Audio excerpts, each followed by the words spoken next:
C'est en septembre 2016 que le monde entier allait faire face à la drogue légale la plus destructrice et anodine qu'il ait jamais connue. Une drogue déguisée en révolution technologique qui allait altérer la capacité de concentration de millions de personnes et qui allait plonger toute une génération dans une tendance dépressive massive. Bref, c'est en septembre 2016 que TikTok a vu le jour. Ce qui est aujourd'hui un des géants asiatiques de la technologie avec plus de 2 milliards d'utilisateurs en 2024 n'était au début qu'une simple innovation technologique parmi tant d'autres. Mais alors qu'est-ce qui fait que TikTok occupe aujourd'hui l'esprit et les mains de tous les gens que je croise tous les jours dans le métro? Comment cette application est-elle devenue un réflexe automatique de tous les jeunes de ma génération dès qu'ils ressentent l'ennui au lieu de l'accepter? J'ai alors testé, j'ai lu, j'ai subi et j'ai compris de nombreuses choses sur l'utilisation de TikTok qui pourraient littéralement changer ta vie si tu les écoutes jusqu'à la fin. En tant que parfait petit créateur de contenu débutant, aspirant youtubeur, je pensais qu'il était essentiel pour moi de publier sur des plateformes en vogue afin de développer un maximum ma communauté. Mais alors de plus en plus j'ai commencé à remarquer des changements comportementaux dans mes habitudes notables et inconsciemment j'avais toujours mon téléphone avec moi lorsque j'allais aux toilettes ou avant de m'endormir. Ou alors lorsque je rentrais par exemple dans une salle d'attente et que l'ennui prenait place, je sortais automatiquement mon téléphone et j'ouvrais TikTok. J'ouvrais TikTok pour voir mes stats et surtout consommer du contenu en me convainquant que je cherchais simplement de l'inspiration pour ma propre création. Mais alors au fil de quelques mois, voire même quelques semaines seulement, cette application occupait la majeure partie de mon temps et les conséquences dont j'avais à l'époque absolument pas conscience étaient désastreuses. Vraiment désastreuses. TikTok m'a littéralement fait perdre la notion du temps et les quelques minutes que je passais à scroller étaient en réalité 30 minutes, voire plus, de perdu. Au-delà de ça, ma vision de la réalité et de la vie était dérangée, voire même changée. Et de voir la réussite des autres à un âge assez précoce me faisait presque regretter, voire même avoir honte d'être devenu simple vétérinaire.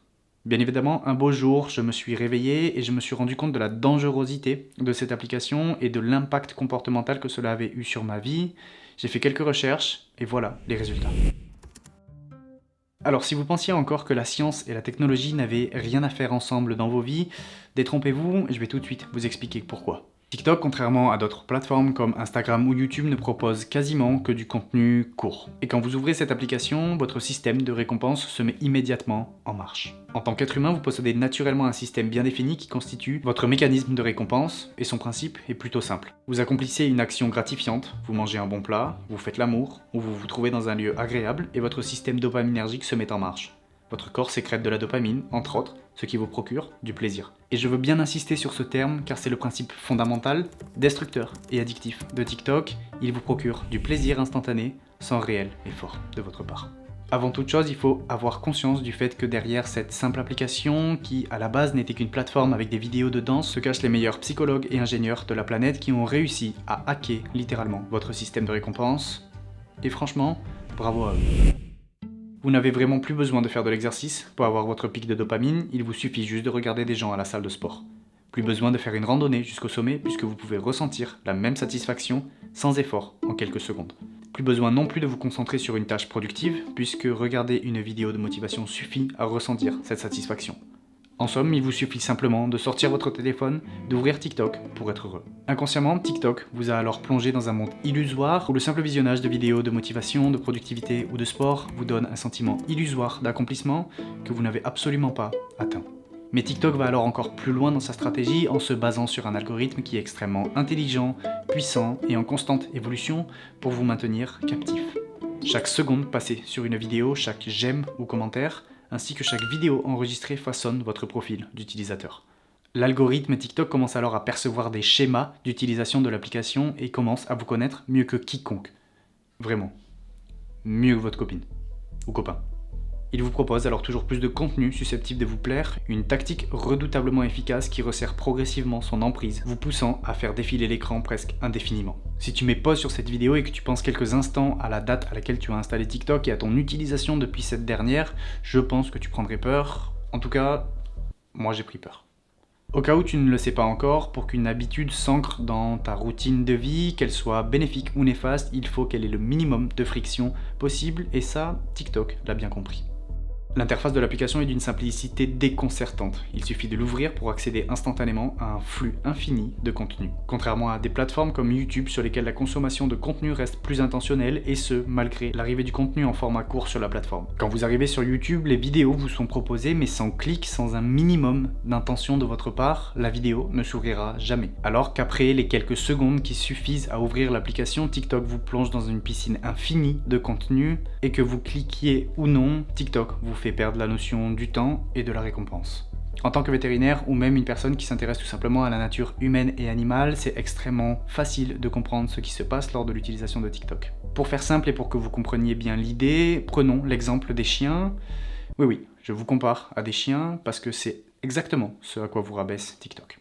Dans l'éducation canine, on utilise extrêmement souvent un principe qui s'appelle le renforcement positif. Le principe est extrêmement simple. Une fois que l'animal réalise un comportement désiré par le propriétaire ou l'éducateur, pour les plus basiques, donne la patte ou assis, eh bien tout simplement, on lui donne une croquette, et je pense que beaucoup d'entre nous ont déjà fait ça dans leur vie. Cette récompense, cette croquette va alors stimuler leur cerveau, ce qui va sécréter de la dopamine, une hormone qui est entre autres responsable du plaisir et de la joie. Eh bien, l'utilisation de TikTok est similaire à cela. Le fait d'ouvrir l'application, de scroller et de regarder des vidéos dans notre centre d'intérêt nous procure du plaisir. Et au cas où vous n'ayez pas compris la comparaison, TikTok, c'est l'éducateur ou le propriétaire, et vous, nous, les chiens. TikTok veut alors que l'on effectue un comportement, soit de passer le plus de temps possible sur leur application. Ils font donc tout ce qui est en leur pouvoir pour parvenir à cela, sans se soucier d'une éthique particulière. On le fait beaucoup, et ils nous envoient de la dopamine, beaucoup. Mais le problème, c'est que TikTok va encore plus loin dans la manipulation psychologique de l'utilisateur en utilisant ce que l'on appelle le renforcement intermittent. De plus en plus, vous continuez à scroller, vous commencez à avoir un contenu qui se répète avec le temps, qui continue à vous sécréter de la dopamine, mais qui commence à être un peu ennuyant pour vous, et c'est exactement là que l'algorithme TikTok joue sa meilleure carte. Vous proposez un nouveau type de contenu susceptible de vous plaire, qui va générer un effet de surprise à votre cerveau, ce qui va sécréter encore plus de dopamine que d'habitude, ce qui vous rend encore plus addict à ce scroll infini et à cette recherche perpétuelle de ce sentiment de bien-être complètement illusoire. Le renforcement intermittent, c'est un principe psychologique qui a pour but principal d'éviter l'extinction d'un comportement ou d'un effort particulier, soit pour TikTok d'éviter que vous vous lassiez et que vous passiez le plus de temps possible à scroller sur la plateforme.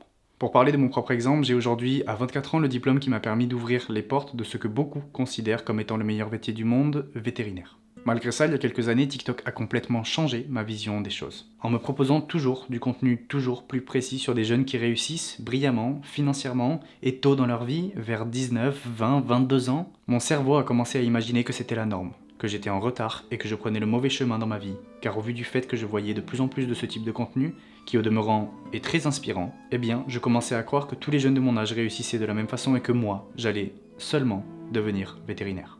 Tout ça pour vous faire comprendre que l'algorithme, lui, commence de plus en plus à vous connaître mieux que quiconque et qu'il est capable de vous enfermer dans un monde de fausses croyances, parfois même de fake news, et de manipuler votre cerveau avec un seul but final, que vous passiez le plus de temps possible sur la plateforme à scroller. Mais alors eux, croyez-moi, ils se soucient absolument pas des conséquences mentales que cela pourrait avoir sur votre vie et la vie de toutes les générations qui arrivent derrière nous. Aujourd'hui, j'ai supprimé TikTok de mon téléphone et de tous mes appareils, malgré une communauté d'environ 10 000 personnes.